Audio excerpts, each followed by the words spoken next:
کام جب کرتے ہو تو پہلے نیت صاف کرو، انما الاعمال بالنیات. یہ چند آیتیں اصلاحی نیت کی لیے. پھر 6 قاعدے ہیں. اول قاعدہ لفظ یا ایھا الذین آمنوا سے شروع ہے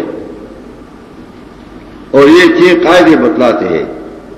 اول قاعدہ آیت نمبر 15 یا ایھا الذین آمنوا اذا لقیتم الذین کفروا زحفا، اے ایمان والو جب تم مل جاؤ گے کفاروں کے ساتھ زحفا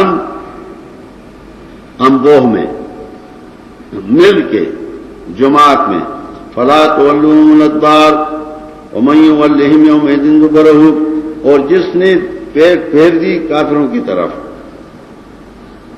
فقد باء بغضب من اللہ، وہ اللہ کے غضب میں آیا، ومأواہ جہنم، اور اس کا جگہ جہنم ہوگا. اول قاعدہ جب میدان جنگ میں جاؤ تو پیٹ مت پھیرو، پش مت کرو، سیدھا جاؤ، اور جس نے پش پھیر لیا تو اس کی جگہ ہے جہنم. یہ بتلاؤ کہ کافروں کے مقابلے میں کسی نے پش پھیر دی تو سب مولی کہیں گے جہنمی ہے، اور اگر مبتدئین اور مشرکین کے سامنے کوئی مولی نے پش پھیر دی، مسئلہ بیان نہیں کیا، تو اسے کیا حکم ہے؟ ایک جگہ شرک ہو رہا ہے، نظر نیاز تقسیم ہو رہا ہے، حق چھپایا جا رہا ہے اور مولی صاحب چھپ گئے، تو اس کا کیا حکم ہے؟ یہ صرف مجاہد کے لیے نہیں، حق کے میدان میں جو چپ ہو گیا تو اس کا عذاب ہے جہنم. یہ اول قاعدہ ہے. دوسرا قاعدہ آیت نمبر 20 یا ایھا الذین آمنوا اطیعوا اللہ ورسولہ، اے ایمان والو امیر کی اطاعت کرو. ایسا نہیں کہ لڑتے ہو تو اپنے خیال سے لڑو. امیر جب تمہیں حکم دے دے کہ یہاں کافروں نے شکست کھائی ہے یہاں لڑو، اطاعت الامیر. جنگ تب فتیاب ہو جائے گا، جنگ تب کامیاب ہوگا کہ تم ان قاعدوں کے پابند رہو. یہاں میدان جنگ کے قواعد ہیں. پہلی صورتوں میں میدان جنگ سے پہلے قاعدے تھے. صورت بقرہ میں مجاہد کا ٹریننگ ملک کی اصلاح اور گھر کی اصلاح تھی، اور صورت آل عمران میں جماعت کا تنظیم تھا، اور صورت نساء میں حقوق امیر بیان تھے. تو اب بھی ترقی لے گیا کہ جب مجاہد کا ٹریننگ ہوا، ملک میں امن ہوا، جماعت بن گئی اور امیر اپنے حقوق اور فرائض کو ادا کرتا ہے، تو ابھی آگے آ جاؤ لڑو. میدان جنگ کے قواعد ہیں. سورۃ انفال میدان جنگ کے قاعدے بتلاتا ہے. اور تیسرا قاعدہ آیت نمبر 27 یا ایھا الذین آمنوا لا تخونوا اللہ ورسول، اے ایمان والو خیانت مت کرو اللہ کے حکم کا. اللہ کے خیانت حکم کیا ہے؟ تمہیں غنیمت میں کچھ پیسہ مل گیا، کچھ سامان مل گئی تو وہ امیر کے حوالہ کرو. ایسا نہیں کہ اس کو چھپاؤ. وَتَخُونُوا أَمَانَاتِكُمْ، تمہارے پاس یہ امانت آ گیا ہے اللہ کا تو خیانت مت کرو، دے دو. ایسا نہیں ہے کہ وہ لے لو. 3 قاعدے اور اس قاعدے پر تفصیل. اور چوتھا قاعدہ درمیان میں ہم نے 24واں آیت چھوڑ دیا تھا. 2 قاعدے. اول قاعدہ پشپناہی مت کرو، اور دوسرا قاعدہ امیر کی اطاعت کرو، اور تیسرا قاعدہ 24 نمبر آیت یا ایھا الذین آمنوا استجیبوا للہ والرسول، اے ایمان والو جب تمہیں پکارتا ہے بلاتا ہے اللہ اور رسول کہ آؤ لڑو تو تم فوراً مان لو. لما یحییکم، تمہارا حیات اس میں ہے کہ امیر کی اطاعت کرو. اور چوتھا قاعدہ آیت نمبر 27 یا ایھا الذین آمنوا لا تخونوا اللہ والرسول، کوئی چیز مل جائے اس میں خیانت مت کرو. اور 5واں قاعدہ یا ایھا الذین آمنوا ان تتقوا اللہ یجعل لکم فرقانا، اے ایمان والو ڈرو اللہ سے آگے پڑھتے جاؤ، امیر کے اطاعت کرو، خیانت مت کرو، اور اللہ سے ڈرو، اللہ تم کو کامیابی دے دے گا. یجعل لکم فرقانا، دے دے گا خدا تم کو کامیابی. کیسا کامیابی؟ اذ قربک الذین کفروا، جیسا پیغمبر کی قتل اور پیغمبر کی اخراج کے لیے صلاح مشورہ ہو رہا تھا، اللہ نے ان کو ناکامیاب بنا دیا اور پیغمبر خدا صلی اللہ علیہ وسلم کی تائید کی. یہ 5 قاعدے ہیں. ان 5 قاعدوں پر ذرا تفصیل ہے. چھٹا قاعدہ اس خلاصہ ہے آیت نمبر 45. یا ایھا الذین آمنوا اذا لقیتم فئۃ، اے ایمان والو جب تم روبرو ہو جائے گی کفاروں کی، فاثبتوا، مضبوط رہو. یہاں قتال نہیں ہے. اذا لقیتم فئۃ، جب ایک جماعت جو ارتکاب بدعت، شرک، کفر کرتا ہے اور تم ان سے مل گئے ہو، فاثبتوا، مضبوط رہو. مضبوط کا مطلب کیا ہے؟ اپنا بات کر لو. واذکروا اللہ کثیرا، یہ کثیرا کیوں کہا؟ جب تم مبتدئین مشرکین کے مجلس میں جاؤ تو اپنے آپ کو نہایت مضبوط رکھو، دباؤ، روب میں نہ آ جاؤ اور کسی سے مت دباؤ. واذکروا اللہ کثیرا، وہ مسئلہ بار بار بیان کرو. قتال میں بھی مضبوط رہو. مشرکین مبتدئین میں جب جاؤ گے تو واذکروا اللہ کثیرا، تو اللہ کی کتاب کو بار بار بیان کرو. بھائی مسئلہ یہ ہے، مسئلہ یہ ہے، مسئلہ یہ ہے. ایسا نہیں کہ تم پہ روب آ جائے. پہلے رد کرتے ہو، پھر رد کر، جب متدین دیکھو چپ رہ جاؤ، گزارا کرو. واذکروا اللہ، بیان کرتے رہو اللہ کی کتاب کو کہ بھائی مسئلہ یہ ہے، مسئلہ یہ ہے. لعلکم تفلحون، لعل تاکید کے لیے، جب تمہارا یہ عمل ہو تم کسی سے نہ دبو گے اور کسی سے تم مروب نہ ہو جاؤ گے تو یقیناً تم کامیاب ہو جاؤ گے. وَأَطِیعُوا اللَّهَ وَرَسُولَهُ وَلَا تَنَازَعُوا، اور اللہ کے جو اٹل قوانین ہیں ان کی اطاعت کرو، اور جو اللہ نے تحصیل کیا ہے، بعض مسائل میں اختیار دیا ہے، آمین زور سے پڑھو یا خفیہ پڑھو، اس میں مت جگو. جن مسائل میں اللہ نے تحصیل کیا ہے، حضرت سے دونوں فعل منقول ہے، اس میں جو کوئی کرتا ہے کر لو. فَتَذْهَبَ رِيحُكُمْ، اور تمہارا قوت، ریح دولت اور قوت، اگر تم فری مسائل میں لڑتے رہو تو تمہارا جو قوت ہے اللہ تم سے لے لے گا. وَاصْبِرُوا، اور مضبوط رہو، فری مسائل کی طرف مت جاؤ. ویسے ایک دشمن کے مقابلے، آیت عام ہے، قتال کے بارے میں صرف نہیں ہے. یہ 6 قاعدے ہیں. سورۃ انفال میں 6 قاعدے ہیں. اس 6 قاعدوں کے ساتھ لڑتے رہو. اور درمیان میں منافقین ان لوگوں کے حالات ہیں اور ان چیزوں سے منع کی گئے ہیں جن سے جماعت میں تفشل، سستی، مداحنت آتی ہے. تو جماعت میں تفشل ایک اس سے آتا ہے کہ ہمارا نیت تو دنیا کمانا، تو اصلاح کرو، دنیا کی طرف مت جاؤ، دین پہ دنیا مت کھاؤ. ہمیں تفشل آتا ہے اس سے کہ ہم سست ہو جائیں، تو مت گھبراؤ. ہمیں تفشل آتا ہے اس سے کہ ہم دب جائیں گے، فاثبتوا واذکروا اللہ کثیرا. اس سے تفشل آئے گا، سستی آئے گا. اور ہمیں سستی اس سے آتی کہ ہم دکھلاؤ کریں گے میں بہت بڑا مولی ہوں، مجھ پہ بہت قوت ہے. کالذین خرجوا من دیارہم بطرا ورئاء الناس، تکبر اور فخر مت کرو، بندہ بن جاؤ. یہ آداب سکھلائے گئے سورت میں. کئی آداب ہیں ایسے، ان سے روکا گیا ان آداب سے. سورت انفال، اس میں قاعدے ہیں بیان کے، قاعدے ہیں مقابلے کے، قاعدے ہیں قتال کے، اور اس میں کئی صفات ہیں. 10 صفات اس میں ایسے ذکر ہیں جن سے بچنا ضروری ہے، اور یہ آپ گنتے رہیں. اس میں ان صفات سے بچے رہو. نیت صاف کرو اور دنیا کو مقصد مت بناؤ، دین پہ مت کماؤ اور کسی سے معروف مت ہو جاؤ. جماعت میں منظم ہو جاؤ، امیر کے اطاعت کرو اور مسائل آپس میں مت لڑو. ایک مسئلہ ہے، ایک مولی ایک کرتا ہے، دوسرا دو، کہتے ہیں دونوں جائز ہیں، اس میں کیا لڑنا ہے؟ دونوں پیغمبر صلی اللہ علیہ وسلم سے منقول ہے.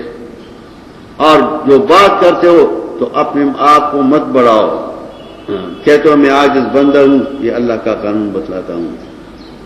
ریا الناس.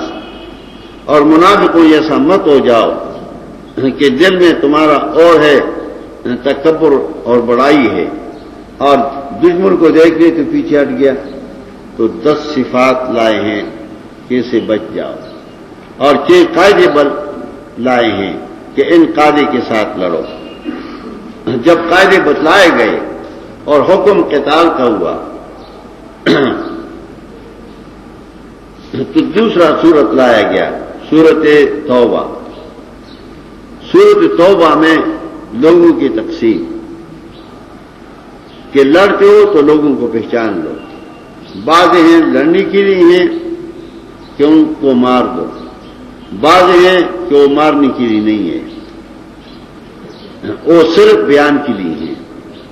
ایسا نہیں کہ تم نے تلوار اٹھایا اور جو کچھ آیا اس کو مار دیا. نہیں، لوگ مختلف قسم کے ہیں، ہر ایک قسم کے ساتھ ان جیسا سلوک کرو. تو صورت توبہ میں لوگوں کے اقسام بناتے ہیں، بتلاتے ہیں. ایک قسم لوگ ہیں مشرکین. تو مشرکین کئی قسم کے ہیں. ایک ہے مشرکین جن کے ساتھ تمہارے معاہدہ ہیں تو ان کے ساتھ معاہدہ پورا کرو. جن مشرکوں کے ساتھ تمہارا معاہدہ ہے تو وہ معاہدہ پورا کرو. جیسے کہ حضرت کے زمانے میں بنو تمیم اور بنو زمرہ تھے، فَأَتِمُّوا إِلَيْهِمْ عَهْدَهُمْ. ایک قسم مشرک المعاہدین، ہمارے فقہ میں کتاب السیر میں ذکر کرتے ہیں المعاہدین، وہ مشرک جس سے ہمارا معاہدہ ہے تو ان کے ساتھ اپنا عہد پورا کرو.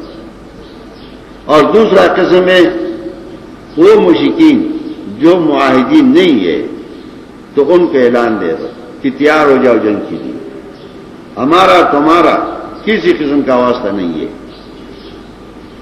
بعض مشرک ایسے ہیں کہ ہم نے ان کے ساتھ عہد کیا ہے کہ ہم اکٹھا رہیں گے، تم ہمارے دین پر قد جرح مت کرو، ہم تمہارے دین پر ہم بیان کرتے رہیں گے، تم ہم کو نہیں روکو گے، ہم تم کو نہیں روکیں گے. تو ان کے ساتھ ایسے ہی گزارا ہوگا جیسے کہ ہندوستان میں ہندو اور مسلمان بستے تھے. اور دوسری قسم میں مشرکین محاربین. مشرکین محاربین کا مطلب یہ ہے وہ مشرک جو اسلام کے قوانین کو پائمال کرتا ہے اور اسلام پر رد کرتا ہے، کفر کی دعوت کرتا ہے، تو ان کے ساتھ صلح نہ ہوگا. جو اسلام پر قد جرح کرتے ہیں، آیت نمبر 12 سورۃ توبہ کا آپ دیکھ لیں، وَإِنَّ كَسُوا أَيْمَانَهُمْ، اگر انہوں نے اپنے وعد کو توڑ دیا، من بعد عہدہم وطعنوا فی دینکم، اور تمہارے دین کی اصول میں طعن دیتے ہیں، فقاتلوا ائمۃ الکفر، یہ جو کفر کے داعی ہیں ان کو مار لو، انہم لا ایمان لہم. مطلب ہے مشرک دو قسم ہیں، ایک ہے مشرک کہ دین پر طعن نہیں کرتا جیسے ہندو تھے، اور ایک ہے مشرک کافر جو دین پر طعن کرتا ہے کہ کہتا ہے کہ ختم نبوت نہیں ہے، غلام احمد بھی نبی ہے، کہتا ہے کہ نہیں عالم الغیب ایک اللہ نہیں ہے، پیغمبر بھی عالم الغیب ہے، تو یہ امت الکفر ہے، اس کے لیے عہد نہیں ہے، اس کے ساتھ کوئی عہد و پیمان نہیں ہے. فقاتلوا ائمۃ الکفر. یہ دو مشرک دو قسم ہیں، معاہدین اور محاربین. اور تیسرا قسم ہے مستعملین. مستعملین کا مطلب یہ ہے کہ اس نے تجھ سے امان مانگا اور تمہارے ملک میں آیا تو اس کا حکم ہے اس کو اپنے حد تک پہنچاؤ. آیت نمبر 6 میں وَإِنْ أَحَدٌ مِّنَ الْمُشْرِكِينَ اسْتَجَارَكَ فَأَجِرْهُ حَتَّىٰ يَسْمَعَ كَلَامَ اللَّهِ ثُمَّ ابْلِغْهُ مَأْمَنَهُ. اگر کوئی مشرک تجھ سے پناہ مانگتا ہے کہ میں تمہارے وطن میں آ جاتا ہوں تو بے شک دے دو امن، اور اس کو کچھ مت کہو، اس کو اپنے حد تک پہنچاؤ. پہلا حصہ ہے 28 آیتیں سورۃ برات کے. اس پہلے حصے میں مشرک 3 قسم بیان کیا گیا. ایک مشرک ہے معاہد، اس کے ساتھ عہد کیا ہے تو عہد پورا کرو. دوسرا قسم ہے محارب، اسلام پر قطع جرح کرتا ہے، کافر بھی ہو چکا ہے قادیانی، اور اسلام کے اصول پر جرح کرتا ہے کہ ختم نبوت نہیں ہے، اور مشرک پیغمبر کے لیے غیب ثابت کرتا ہے تو اس کے ساتھ کوئی عہد و پیمان نہیں. اور تیسرا قسم ہے وہ مشرک جو مستعمن ہے، امان مانگتا ہے، تو جو امان مانگتا ہے تو اس کو امان دے دو اور اس کو اپنی حد تک پہنچاؤ. میں سن 76 حج پہ گیا تھا تو ہمارے ملک کا ایک مشرک بھی گیا تھا وہاں. تو بعض ساتھیوں نے کہا کہ تم قاضی سے کہہ دینا کہ اس کو پکڑ لے، اور یہ اس سے دلیل مانگے کہ تم جو کہتے ہو کہ مردے سنتے ہیں، مردے پہنچتے ہیں، امداد کر سکتے ہیں، اور تم نے رسالہ بھی لکھا ہے، یا اس پہ دلیل لاؤ یا ہاں توبہ نکال دو. میں نے کہا ہم حج کے لیے آئے ہیں تو جگڑتے نہیں. ساتھیوں نے مجبور کیا. تو مکے کا قاضی تھا ابن حمید، عبداللہ ابن حمید، بڑا غصے والا ہے، بہت بڑا عالم ہے. میں اس کے پاس گیا، میں نے کہا کہ آپ کے ملک میں ایک مشرک آیا ہے جو اپنے ملک میں شرک پھیلاتا ہے، تو آپ کو چاہیے کہ آپ اس کو پکڑ لیں، ان سے پوچھیں دلیل. اگر وہ دلیل نہیں دے سکتا شرک پر تو آپ ان پر توبہ کرائیں. وہ تو بڑا غصہ تھا، بڑا آدمی ہے ابن حمید. میرے پاس حرم کا سپرڈنٹ تھا شیخ طہا، جو میرے درس میں بیٹھا کرتا تھا، وہ بھی ساتھ تھا. میں نے ابن حمید سے جب یہ بات کہی تو انہوں نے کہا تم نے قرآن پڑھا ہے؟ میں نے کہا کچھ پڑھا ہے. اس نے کہا تم نے قرآن میں نہیں پڑھا ہے ثم ابلغ ما منا؟ جب کسی مشرک کو تم نے امن دیا تو اس کو اپنے ملک میں پہنچاؤ. ہم نے ان کو ویزا دیا ہے، امن دیا ہے، تو ہم جیسا ان کو پکڑیں گے. میں نے اسے کہا خالقت اللہ اور رسولہ، تم نے اللہ اور رسول کا خلاف کیا ہے. وہ تو بہت بڑا آدمی ہے، وہ غصے میں آ گیا. تم نے کیا کہا مجھے؟ میں اللہ اور رسول کا خلاف ہوں. میں نے کہا تم خلاف ہو. شیطان مجھے کھینچنے لگے کہ تو تم نے ایسی بات کہی، ابھی تم کو ایک سزا دے گا. میں نے کہا مجھے کیا سزا دے گا؟ میں نے کہا تم نے خلاف کیا اللہ اور رسول کا. اس نے کہا میں نے خلاف کیا؟ میں نے کہا ہاں تم نے خلاف کیا ہے. اس نے کہا کیوں؟ میں نے کہا آپ نے وہ حجۃ الوداع کی خطبہ نہیں پڑھی ہے حضرت کی، کہ نبی علیہ السلام نے 10 سال میں جو حج کیا تھا تو اس میں اعلان کیا تھا کہ اس سال کے بعد کوئی مشرک یہیں نہیں آئے گا. اس سال کے بعد حرمین میں کوئی مشرک آپ نہیں چھوڑیں گے. تو آپ مشرک کو کیسا ویزا دیتے ہیں؟ حضرت نے فرمایا مت چھوڑو، تم ویزا دیتے ہو. اور قرآن آپ نے نہیں پڑھی 28 آیت سورۃ توبہ کی، ان المشرکین رجس فلا یقربوا المسجد الحرام بعد عامہم ھذا. مشرکین پلیت ہیں، اس سال کے بعد وہ بیت اللہ میں نہ آئیں گے. آپ نے کیسا ویزا دیا مشرک کو؟ قرآن اور سنت کے آپ نے خلاف کی. وہ تو بڑا غصے والا آدمی ہے، بہت بڑا آدمی ہے، چیف جسٹس تھا وہ. جب میں نے آیتیں پڑھی اور حدیث میں نے پڑھ لی تو شیخ دب گیا، گینٹی بجا دی. شیخ تو ڈر گیا کہ پولیس منگایا. مجھے کہنے لگا کہ میں نے کہا چھوڑو، یہ کیا کر گیا میرے ساتھ؟ اس کا نوکر آیا اور کہنے لگا ہاتھ شال شیخ کے لیے چائے لا، اور ہنس گیا. اور اس نے کہا ماشاء اللہ آپ قرآن کے اچھے عالم ہیں. میں نے ویزا نہیں دیا. میں نے کہا آپ نے فرمایا تھا. اس نے کہا یہ تو حکومت نے دیا ہے. تو میں نے ابھی آپ کہہ رہے تھے کہ میں نے دیے ہیں. اس نے کہا میں نے اپنی حکومت کا. میں نے کہا تمہارا حکومت خلاف ہے قرآن و سنت کی. تو اس نے کہا یہ تو شیخ ابراہیم کا کام ہے، وہ وزیر انصاف کے اس وقت تھا ابراہیم، آپ ان سے ملیں. میں شیخ ابراہیم سے ملا، میں نے ذکر کیا. اس نے کہا بالکل ٹھیک ہے، آپ نبئونی بعنوانہ نآخذکم، اس کا پتہ ہمیں دے دو، میں اس کو پکڑوں گا. میں پٹھانوں سے ڈر گیا کیونکہ کل حج ہونے والا تھا عرفات. میں نے کہا بے کر پتہ دے دوں اور شیخ اس کو پلٹیں گے تو پٹھان لوگ کہیں گے دیکھو نا حج سے آدمی روکتے ہیں نا. میں نے کہا ننبئکم بعنوانی انشاءاللہ بعد غد حین رجعنا من عرفات، انشاءاللہ عرفات سے جب آ جائیں گے تو میں آپ کو اس کا پتہ دوں گا۔ مجھے تو پتہ تھا مگر کم سے کم میں ان سے بھی ڈرتا تھا کہ کہیں گے کہ دیکھو مولی کو پکڑ لیا، حج پہ نہیں چھوڑ دیا۔ ہم جب واپس آ گئے تو شیخ نے فون کیا کہ آپ اگر مل سکتے ہیں۔ میں نے ملاقات کی، میں نے پتہ دکھلایا، پکڑ لیا، حرم میں لایا۔ اس نے کہا میں نے کبھی نہیں کہا ہے، میں نے کہا تمہارا رسالہ ہے، یہ تمہارا نام ہے، تمہارا رسالہ ہے۔ تو ذات جمع ہو گئے تھے، کسی نے کہا اس سے زبان کاٹنا چاہیے، وہ دب گیا۔ ہمارے ملک کا ایک جری آدمی ہے، میرا دوست ہے، مجھ سے پوچھتے میں کہنے لگا کہ آپ تو پٹھان ہیں، پٹھانوں کو کیوں شرماتے ہو؟ میں نے کہا شرماتا نہیں، یہ کچھ نہیں کر سکتے اس کے ساتھ، میں ہوں تو کچھ نہیں کر سکتے۔ میں نے کہا کہ یا تو تم دلیل پیش کرو، یہ تو وطن کے قلابی نہیں ہے کہ تم مناظرے میں قلابی مارتے تھے، دلیل نہیں دیتے، ہم جیت گئے۔ میں نے کہا یہاں دلیل پیش کرو، اس نے کہا دلیل نہیں ہے۔ میں نے کہا پھر؟ اس نے کہا میں توبہ نکالتا ہوں۔ میں نے کہا ان کے سامنے کہو۔ میں نے ان سے کہا کہ یہ رجوع کرتا ہے، توبہ نکالتا ہے۔ تو شیخ صحابی تھے، بڑے بڑے لوگ تھے، انہوں نے کہا کہ سزا تو دینی چاہیے۔ میں نے کہا نہیں دے سکتے ہو، آپ نے اب اکرمہ کو سزا دیا ہے جب اس نے ایمان لائے، آپ نے ابو سفیان کو سزا دیا تھا، آپ نے خالد کو سزا دیا تھا۔ جب ایک انسان ایمان لاتا ہے تو آپ کا کیا حق ہے کہ ان کو سزا دے؟ جب یہ توبہ نکالتا ہے تو رئیس شرطہ پولیس کپتان بیٹھا تھا، میرا شاگرد تھا، وہ ہنس گیا کہ شیخ آپ نے چھڑا دیا۔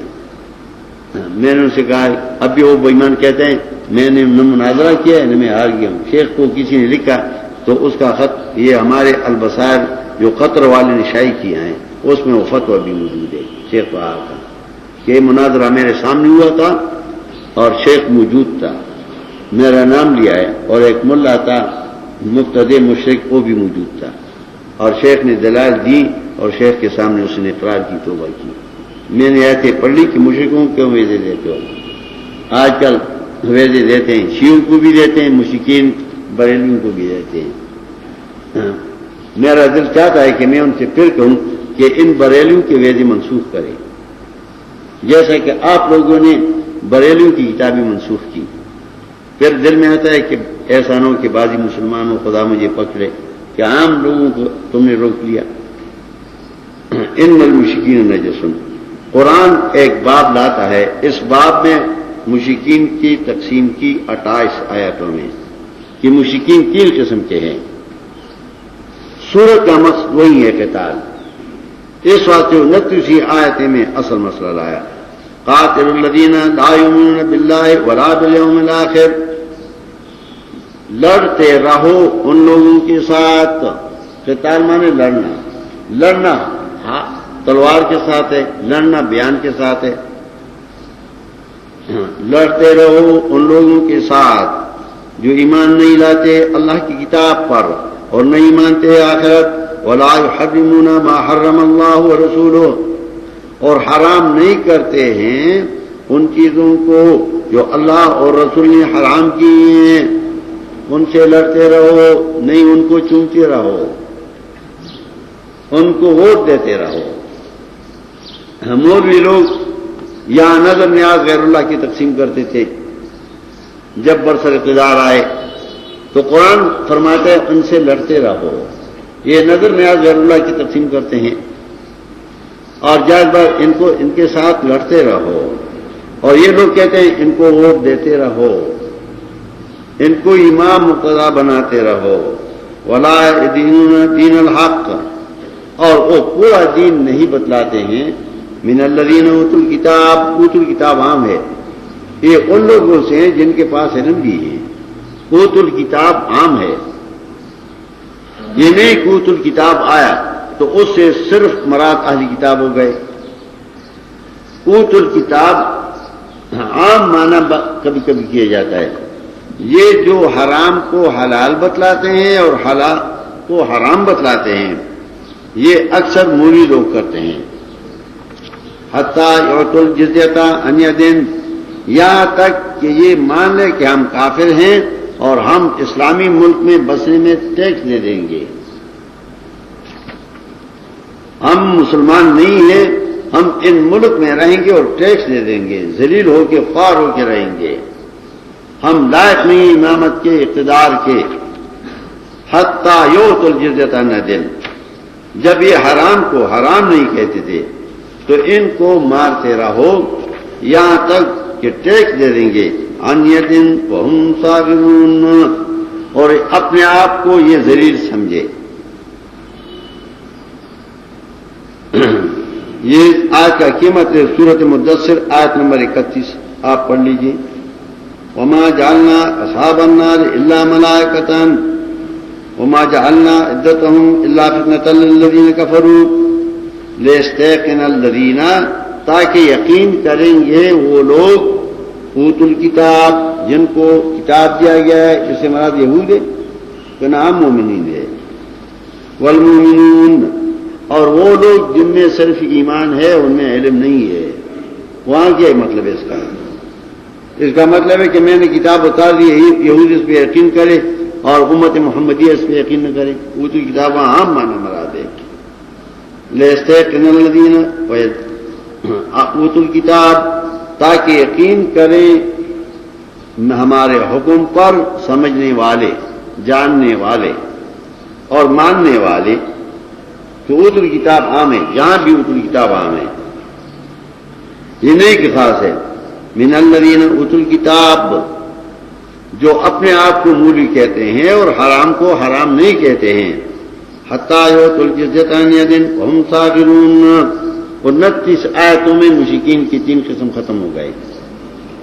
اور اصل مسئلہ صورت کا 30 آیت سے دوسرا فرقہ شروع ہے. اہل کتاب, اہل کتاب کے ساتھ لڑو. کیوں لڑو؟ یہ بیمان مشرک ہیں. ایک ان میں ہے شرک, اتخذوا احبارهم ورهبانهم ایک, اور دوسرا شرک کرتے ہیں, اور تیسرا یریدون ان یطفئوا نور اللہ بافواہہم, یہ کوشش کرتے ہیں کہ توحید کو بند کیا جائے, نور قرآن ان کو نکالا جائے. اور چوتھا یاکلون اموال الناس بالباطل, پانچواں وَيَصُدُّونَ عَنْ سَبِيلِ اللَّهِ, چھٹا يَكْنِزُونَ الذَّهَبَ وَالْفِضَّةَ. یہ 6 خصلتیں. اور 7واں ان عدت الشہور, جو گرمی کا زمانہ آتا تھا نصارہ میں تو کہتے ہیں اس کا بدلہ ہم پھر لے روزہ پھر رکھیں گے. روزے آئے گرمی میں تو نے کہا کہ چلو یہ رمضان صحیح, اس کے بعد ہم دوسرے مہینے میں رکھیں گے. مشرکین لڑتے تھے, اشہر حرم آتے تھے, کہ بھائی لڑو, اس کا بدلہ ہم پھر کریں گے. ویسے نماز کا وقت آیا, سردی ہے, کہتا ہے پھر پڑھوں گا. تاخیر فی حکم اللہ یہ یہودیت ہے. ہر حکم اپنے مقام پہ کرو. اور صورت کا دعویٰ ہے لڑنا, تو اس کو پھر لایا گیا آیت نمبر 36 میں, وقاتلوا المشرکین کافہ کما یقاتلونکم. انما نسی شور تاخیر عن وقتہا, مطلب یہ ہے کہ حکم الہی کو اپنے وقت سے پیچھے کرنا یہ یہودیت ہے. اب بھی مسئلے کی ضرورت ہے, لوگ جمع ہیں اور آپ کہتے ہیں میں نہیں کہہ سکتا, کہیں پھر کہوں گا, نہیں اب بھی کہو. تو یہ باب ہے یہودیت کا. یہودوں کے ساتھ لڑو, ان کے یہ صفات ہیں 8. یہ دوسرا باب تھا, باب یہودیت. یہاں توحید اور دلائل وغیرہ نہیں ہے, سورت کو اپنے طرز پر لایا ہے, کیونکہ سورت میں لوگوں کے حالات ہیں. سورت توبہ جو مختص ہے باحوال الناس, لوگوں کے حالات اور لوگوں کے اقسام. ایک قسم تھے مشرکین اور ان کے انواع, اور دوسرا قسم ہے اہل کتاب اور ان کے پلیتیاں. تیسرا قسم شروع ہے 38 نمبر آیت سے, یا ایھا الذین آمنوا اذا ما لکم اذا قیل لکم انفروا فی سبیل اللہ. یہاں سے احوال المنافقین, یہاں سے شروع ہے احوال المنافقین. اور یہ حصہ 90 نمبر آیت تک گیا ہے، یہاں سے شروع ہے اور تقریباً 53 آیتیں ہیں منافقوں کے حالات میں، اور منافقوں کی 63 صفات ذکر کی گئے ہیں۔ منافق میں 63 صفات ہیں۔ حدیث میں جتنے صفات منافقین کے آتے ہیں وہ سب کے سب یہاں ہے۔ آپ سورۃ توبہ کی آیت 38 سے لے کر 90 تک یہ آیتیں جمع کر لیں تو یہ منافقوں کی صفات ہیں، اور یہ 63 صفات ہیں۔ آپ اس کو نوٹ کیجئے الگ اور اپنے آپ کو دیکھ لیں کہ مجھ میں منافقین کی کن کن صفات ہیں۔ آپ نے سوچ نہیں کیا کسی نے، ابھی میں گنتا ہوں 63۔ ایک صفت منافق کا ہے اثاقلتم الی الارض۔ منافق پہلے نفاق جو شروع ہوتا ہے تو سستی سے، منافق کو جب کہا جائے اٹھو بات کرو تو کہتا ہے طبیعت ذرا اچھی نہیں ہے، گلا خراب ہے، وقت نہیں ہے۔ یہ نفاق کا پہلے صفت ہے۔ اثاقلتم الی الارض، تم بارے ہو جاتے ہو، بیٹھتے ہو زمین پر، اٹھتے نہیں۔ دوسرا صفت ارضیتم بالحیات الدنیا من الآخرہ، دنیا کی زندگی کو انہوں نے پسند کر لیا۔ یہ تو جہاد، یہ تو کام کے دن ہے، اٹھو کام کر لو۔ یہ تو سونے کا دن نہیں ہے کہ تم یہاں سو جاؤ، یہ تو جانے کا دن ہے۔ اور تیسرا صفت آیت نمبر 42 میں لو کان ارضا قریبا وسفرا قاصدا، اگر تکلیف نہ ہو اور فائدہ ہو لتبعوک، ان سے کہہ دینا کہ مولوی صاحب فلان جگہ مہمانی ہے تو ماشاء اللہ، پھر سب سے پہلے فلان جگہ چندہ ملے گا سب سے پہلے۔ اگر فائدہ دیکھتے ہیں تو دوڑتے ہیں، اور اگر کہو کہ جاؤ مسئلہ بیان کرو تو نہیں۔ اور چوتھا صفت لیکن بعدت علیہم الشقہ، ان پر تکلیف اٹھانا اللہ کے دین میں یہ مشکل پڑ گیا ہے، بوجھ پڑ گیا ہے منافق پر۔ وسیحلفون باللہ، ان کا کام ہے قسم کرنا، یار میری بس کی نہیں ہے، میری طاقت کی نہیں ہے۔ اور چھٹا صفت انہم یہلکون انفسہم، اور ساتواں صفت انہم لکاذبون، عفا اللہ عنکا جملہ دعائیہ ہے، اللہ نے تم پر بوجھ نہیں چھوڑا ہے۔ یہ نہیں کہ آپ پر گناہ تھا، میں نے عفا کا معنی کیا تھا سورۃ آل عمران میں، لما اذنت لہم، ان کو اجازت مت دیا کرو، آ جاؤ جاؤ جہاد میں۔ لا یستأذنک الذین، انما یستأذنک الذین لا یؤمنون، اجازت مانگتے ہیں اور جھوٹے ہیں۔ آٹھواں صفات انما یستأذنک الذین، اجازت مانگتے ہیں بے ایمان۔ جب دین کا کام ہو، درس کا کام ہو، جہاد کا کام ہو، بیان کا کام ہو تو کہتے ہیں آج کوئی ضروری کام ہے، دین سے کوئی زیادہ ضروری کام ہے۔ ہمارا دور حدیث ہے، ایک دن ایک مولوی صاحب تاخیر سے آئے، میں نے کہا آپ نے درس میں تاخیر کیا، کیونکہ ہمارا قانون ہے میں جب درس شروع کرتا ہوں تو جو کوئی غیر ہو گیا تو وہ باہر کھڑا ہوتا ہے۔ میں کہتا ہوں باہر، اسکول کے بچے جب تنگ ہو جائے تو باہر کھڑے ہوتے ہیں۔ میں کہتا ہوں بھائی میں تو تم پر چندہ نہیں لیتا ہوں، جب تم پابند ہو تو باہر کھڑا ہو جاؤ۔ ویسے ہمارے درس قرآن میں 2000 کے آدمی ہوتے ہیں لیکن پیچھے نہیں دے سکتا کوئی، اور نہ کوئی اٹھ سکتا ہے۔ جتنا وقت درس ہو سیدھا بیٹھے گا اور سیدھا کام کرتا رہے گا۔ تو ایک دن مولوی صاحب آئے، میں نے کہا کیوں غیر حاضر ہو گئے ہو؟ اس نے کہا میرا مہمان آیا تھا تو اس کے لیے کیا پکا رہا تھا۔ میں نے کہا مجھے یہ سمجھاؤ کہ تمہارے باپ نے تم کو اس واسطے بھیجا ہے کہ تمہارے پاس مہمان آیا کریں گے اور چاہے ان کو پکاؤ، کہ نہ اس واسطے بھیجا ہے کہ تم پڑھتے رہو۔ تم کو باپ نے کس واسطے بھیجا ہے؟ مہمان کے لیے، دوسری کے لیے؟ وہ چپ ہو گیا۔ میں نے کہا نکلو۔ ہمارا شیخ الحدیث ہے نائب، اس نے سفارش کی، میں نے کہا نہیں پڑھاتا ہوں، جب یہ درس میں ہو تو ایسے خبیث کو نہیں پڑھاتا ہوں۔ اس نے کیوں سستی کی؟ اہم مقصد دنیا میں دین ہے. دین کا معاملہ آیا تو اور کی کیا ضرورت ہے کہ مجھے اجازت دے دو میں فلان کام پہ جاتا ہوں. یہ تو منافق کا صفت ہے. انما یستأذنک الذین لا یؤمنون باللہ وارتابت قلوبہم. 9واں صفت ان کے دل میں شک ہے کہ فائدے کی چیز نہیں ہے. اگر یہ اہم سمجھتی تھی دین کو تو یہ کبھی نہیں کہتے کہ عارض آ گیا. بھائی سب سے اہم کام میرا یہ ہے. عارض تو بعد آیا ہے. اور 11واں ورتابت 9واں صفت فہم فی ریبہم فی ظرفیت کی رات ہے. منافق پر شک اور شک ہے. شک ان کا گھر ہے یہ بیچ داخل ہوا ہے.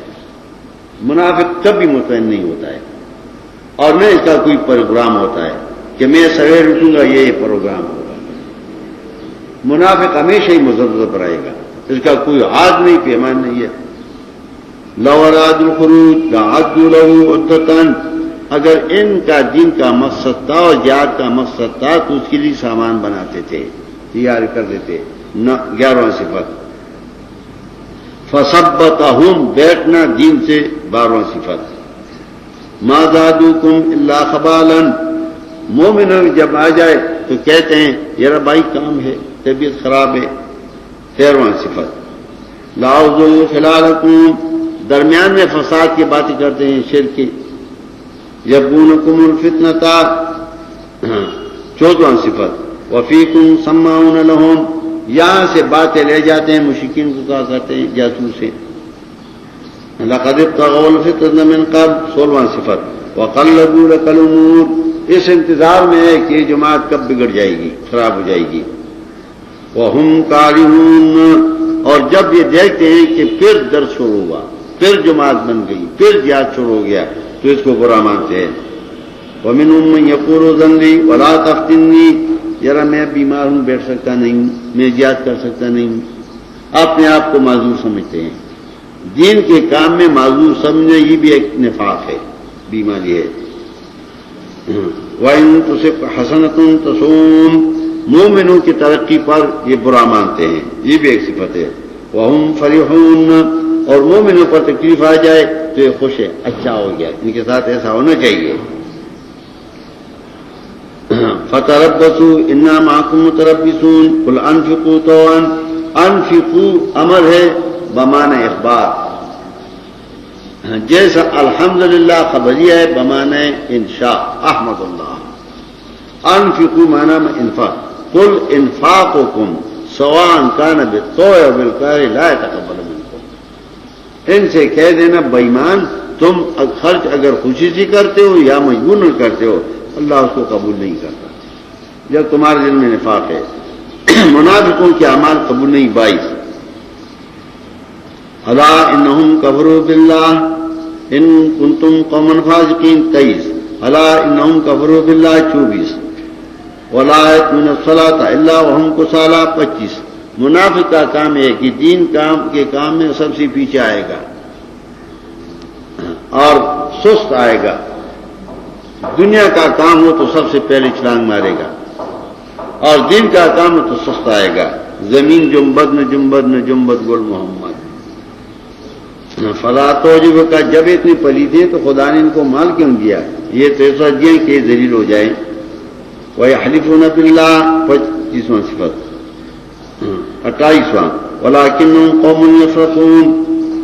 29واں صفت یہ ہمیشہ ہی مسلمانوں کو بگاڑ دیں گے. لَوْ يَجِدُونَ مَلْجَأً. اگر پناہ کی جگہ دیکھتا ہے تو دوڑتا ہے. 30واں صفت وَهُمْ يَجْمَعُونَ. 31واں صفت وَمِنْهُمْ مَنْ يَلْمِزُكَ فِي الصَّدَقَاتِ. غریب لوگ جو چندہ جمع کرتے ہیں جماعت کی لیے تو اس میں عیب کرتا ہے چند پیسے دے دی. فَإِنْ أُوتُوا مِنْهَا يَرَضُوا. اگر ان کو دیا جائے مال تو خوش ہوتے بڑا اچھا آدمی ہے. وَإِنْ لَمْ يَأْتُوا مِنْهَا إِذَا هُمْ يَسْخِطُونَ.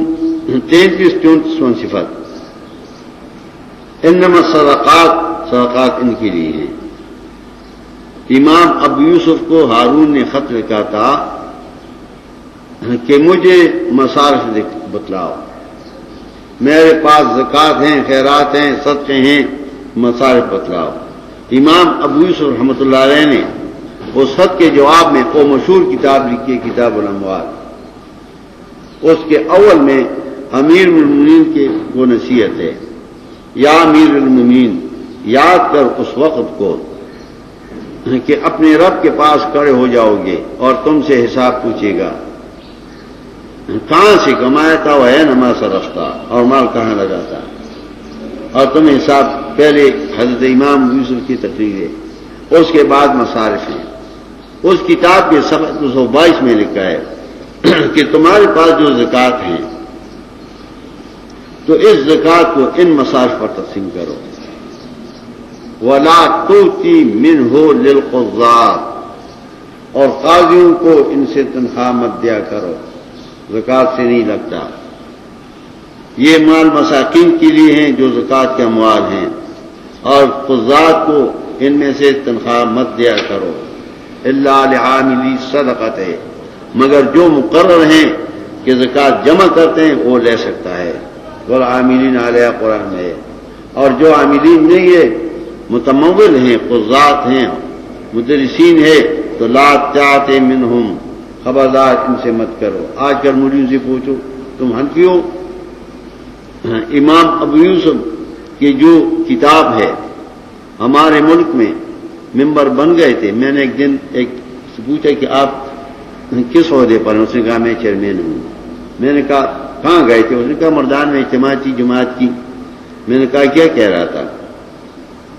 اس نے کہا جو ہمارا سب سے بڑا چیئرمین ہے وہ آیا تھا، اور اس نے کہا کہ ہم میٹنگ کرتے ہیں کہ زکوٰۃ کہاں کہاں صرف کریں، آئندہ میٹنگ اس کی ہوگی، اپنے اپنے تجاویز ساتھ لائیں. میں نے کہا پھر؟ اس نے کہا آئندہ اجلاس میں ہم پیش کریں گے جہاں جہاں خرچ کرنا ہے. میں نے کہا سب پاگل تھے. الیس منکم رجل رشید، تم میں کوئی عالم نہیں تھا، تم سب پاگل جمع ہوئی تھے.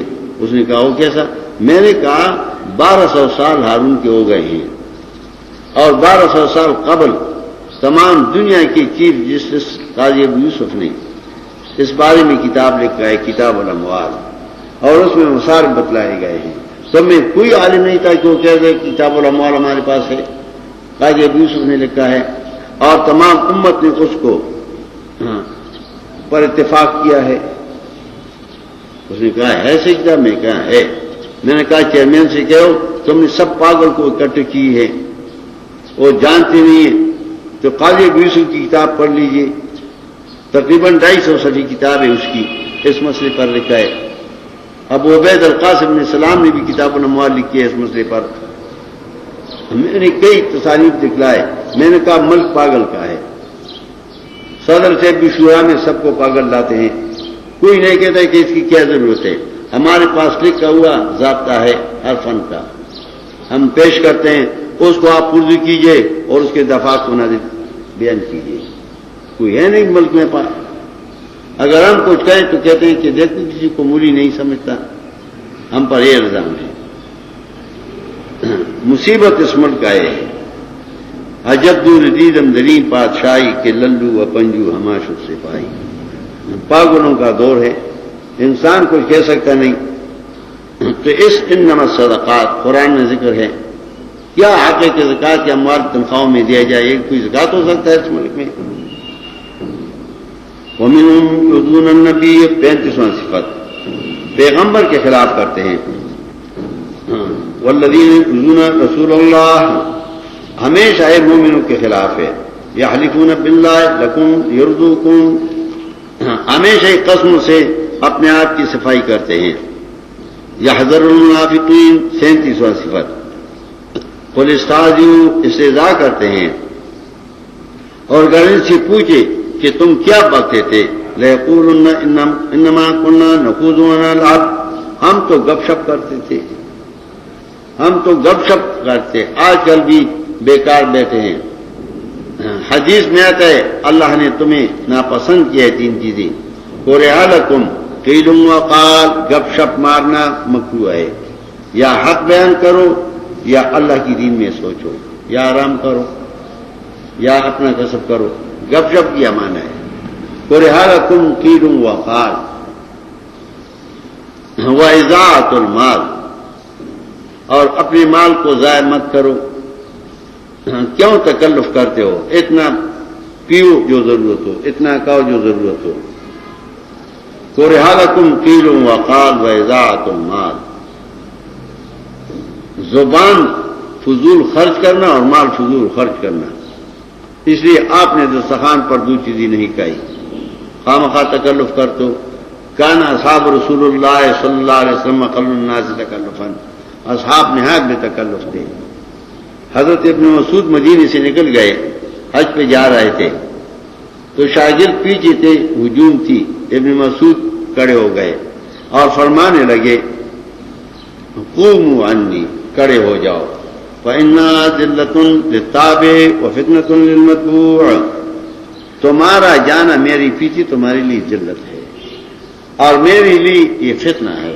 شیطان مجھے دھوکہ دے، کتنے بڑے آدمی ہو، کئی آدمی تمہاری پیچھے ہیں تو مجھے فتنے میں مت ڈالو اور اپنے آپ کو ذلیل مت کرو. السلام علیکم.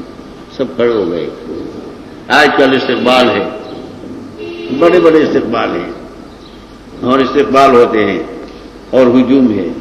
صحابہ کان اصحاب رسول اللہ صلی اللہ علیہ وسلم اقل الناس تکلفا، صحابہ نہایت بے تکلف تھے. لوگوں نے ایک مصیبت بنائی. 5 سال میں حج پہ جا رہا تھا، میں نے اپنے سوٹ کیس میں 2 کپڑے لے کے گھر میں ایک پیالی چائے